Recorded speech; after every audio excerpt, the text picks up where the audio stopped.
Palama aslama.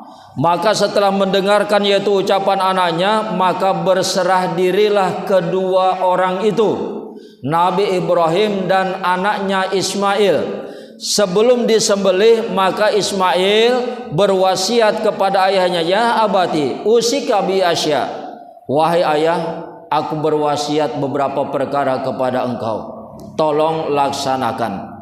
Yang pertama, ini juga menjadi kesunahan waktu kita menyembelih nanti.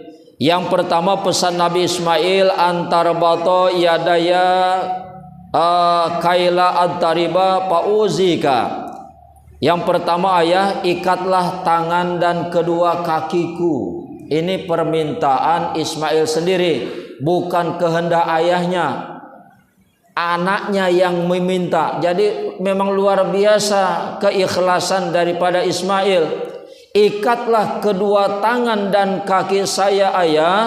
Apa sebabnya? Kaila ad-taribu pauzika, supaya nanti saya tidak mengamuk, tidak berontak, sebab sakit itu dipotong. Pauzika, dan nanti mengganggu engkau di dalam proses penyembelihan. Jadi ayahnya juga yang dikhawatirkan. Nanti ayah kewalahan nanti motong saya, sebab begitu dipotong nanti saya ngamuk.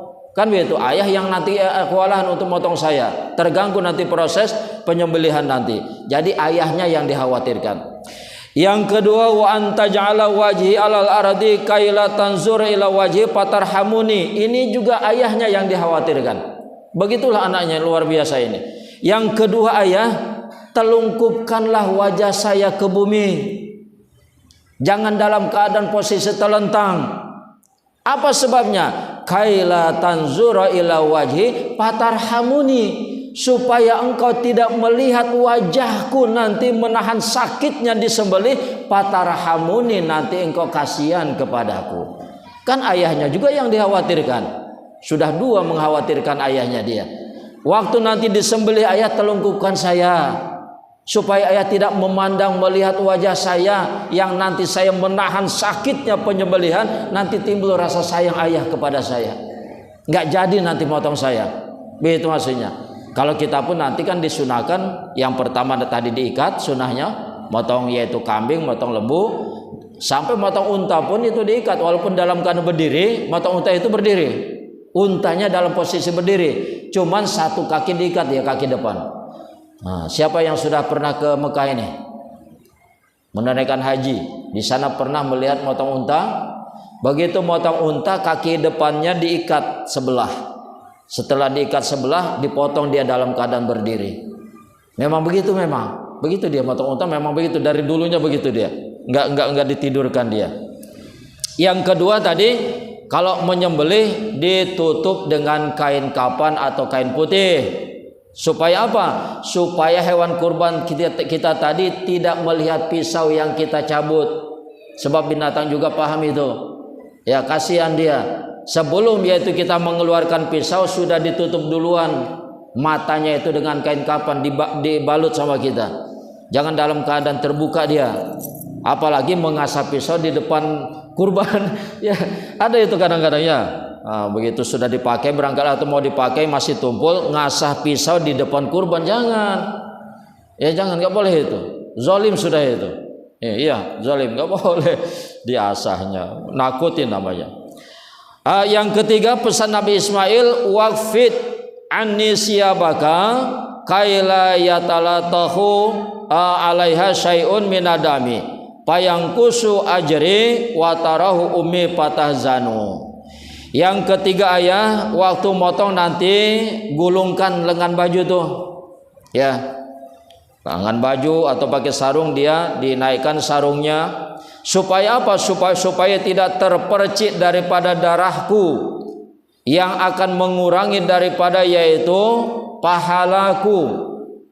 Ya, supaya darah tadi jatuh ke bumi semuanya. Sebab setiap tetes darah dijadikan malaikat. Begitu kita motong hewan kurban, ya, kambingkah dia, lembukah dia, setiap tetes darah dijadikan malaikat. Satu tetes 10 malaikat, satu tetes darah. Bisa dihitung kalau kambing saja berapa tetes darah, atau kalau kita motong lembu berapa tetes darah. Satu tetes darah Allah jadikan 10 malaikat, yang seluruhnya yang terjadi tadi ribuan malaikat seluruhnya memintakan ampun bagi yang berkurban sampai datang hari kiamat. Jadi kita menerima transferan pahala. Enak-enak kita sedang duduk begini itu pahala terus ngalir. Sedang duduk, sedang berdiri, sedang ngobrol kita di warung, transferan pahala terus mengalir. Bahkan sedang tidur pun kita terus ditransfer pahala. Dari mana? Dari malaikat yang terjadi daripada hewan kurban kita. Bukan luar biasa kan, enak itu. Tanpa ibadah kita santai-santai, transferan pahala mengalir sama kita dari ribuan malaikat. Begitu itu luar biasanya. Ya. Watarahu umi patahzanu, dan nanti terlihat oleh ibu kalau ayah tidak menggulungkan lengan baju ayah, lalu begitu motong terpercik darah saya, pulang ke rumah terlihat oleh ibu, nanti ibu berduka cita, bersedih. Jangan sampai darahku itu nampak sama ibu. Itu pesannya yang ketiga. Pesan yang keempat, washhad saprotaka wasra imroraha ala ahalki liyakuna ahwanun painal mauta asyadun. Yang keempat, ayah, tajamkanlah dulu pisau ayah. Ini menjadi kesunahan. Sebelum motong tajamkan, asah dulu betul-betul itu. Jangan hari motongnya kalau bisa. Sebelum hari motong sudah di setel itu pisau, ditajamkan.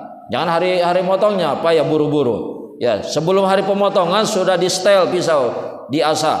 Tajamkan pisau ayah. Wasra israrah ala halki, dan cepatlah lintasan di atas leherku itu.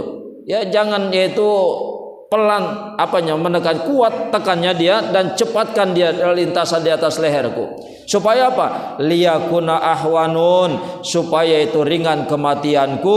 Fa innal mauta asyadun, karena sesungguhnya kematian itu sangat menyakitkan. Ini sudah memang tahu Nabi Ismail jelas bahwasanya disembelih itu sakit, tapi mau juga. Kan itu luar biasanya itu. Ayah, kematian itu disembelih itu sakit. Oleh karena itu cepatkanlah lintasan pisau itu di atas leherku.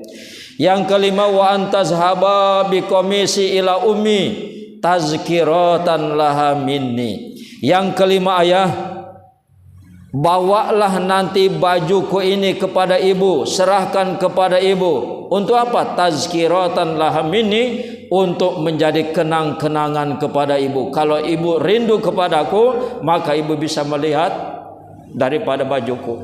Itu pesan Ismail, ya, supaya baju yang dia kenakan waktu penyembelihan itu diserahkan kepada ibunya untuk kenang-kenangan. Wasalim alaiha wa kullaha isbiri ala amrillah, dan sampaikan ulu salam saya kepada ibu dan katakan kepada ibu, isbiri ala amrillah, bersabarlah di dalam melaksanakan perintah Allah. Sayangnya itu bukan kepada dirinya, kepada orang tuanya, sayang kepada bapaknya, sayang kepada ibunya. Yang ketujuh, wala takhbiruha kaifa zabahtani. Wahai ayah, jangan engkau ceritakan kepada ibu bagaimana engkau memotong saya, bagaimana cara engkau menyembelih saya. Jangan diceritakan kepada ibu tata caranya. Wa kaifa rabata yadaya, dan jangan engkau ceritakan bagaimana engkau mengikat tangan dan kaki saya. Saking sayangnya sama ibu itu. Yang kedelapan, wala tadkhul sibyan ala ummi kaila yatajaddadu husnaha alayya. Dan yang kedelapan, ayah, jangan engkau yaitu membawa anak-anak kecil ke rumah ibu yang nantinya ibu akan ingat kepada saya. Jadi yang diingat, yang disayang oleh Ismail itu bapak sama ibunya. Jangan bawa anak kecil ke rumah ibu yang nanti menyegarkan yaitu ingatan ibu kepada saya, sehingga yaitu timbul kesedihannya lagi. Yang terakhir, iza ra'aita ghulaman misli fala tanzur ilaiha la tajzi'a wa la tahzan. Wahai ayah, jangan sering-sering melihat anak kecil. Itu pesan sama ayahnya itu. Wahai ayah, jangan sering-sering melihat anak kecil sehingga engkau nanti ingat kembali kepadaku, sehingga engkau bersedih nantinya. Jadi orang tuanya tetap yang ini.